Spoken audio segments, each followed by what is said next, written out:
Hi everyone, hey, thanks so much for taking the time to watch this video today. So wanted to send this video out because I've been asked this question a couple of times in this last week, and it has to do with strategies that sellers may be able to use, or buyers for that matter, to be able to make their home a little bit more attractive without dropping the purchase price. And for buyers, it's how can I afford this home or make it more affordable for me?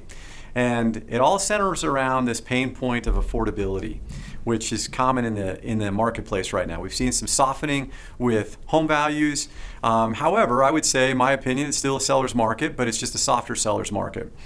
And so as buyers look to purchase a home, I think the number one thing that they're thinking about right now, or at least a common theme, is affordability, rates. Where are we at with this payment? So one strategy that you may want to consider suggesting to your sellers, or buyers for that matter, is you may want to look at the option of asking for a seller credit, or if you're a seller, providing a seller credit to the buyers. And with that seller credit, we could take that and buy down the rate. Now there's a couple of different buy downs. There's a temporary buy down, which I'll talk about in just a moment, but I want to talk about a permanent buy down first. So on let's say a $625,000 home, somebody's putting down 20%, so they're taking out financing for $500,000.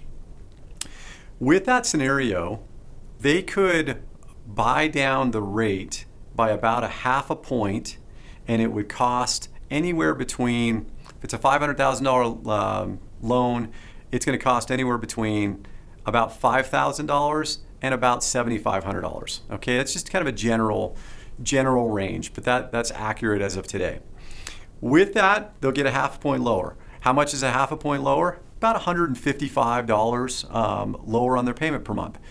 But and that that helps. It may not be overpoweringly huge savings, but it helps to be able to drop it maybe to a little bit more of an affordable range for them. And I think if you can get that rate to drop from, let's say, 5.5% or 5.375 down to 4.875, I think there's a psychological factor as well. That rate, I have a rate now that's in the 4s and it's fixed. That's pretty powerful, and it's not super expensive to be able to do that.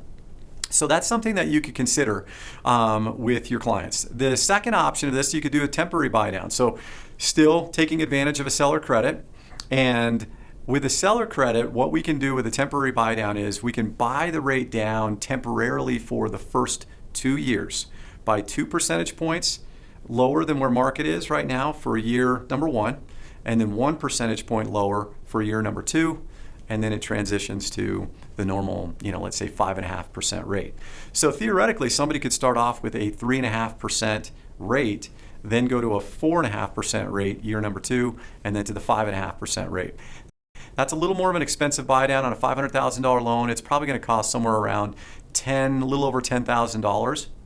So, and the savings is pretty substantial. Year number 1, on that the P&I on that would be about $2,200. Year number 2, $2,500. Year number 3, about $2,800 for the permanent P&I payment.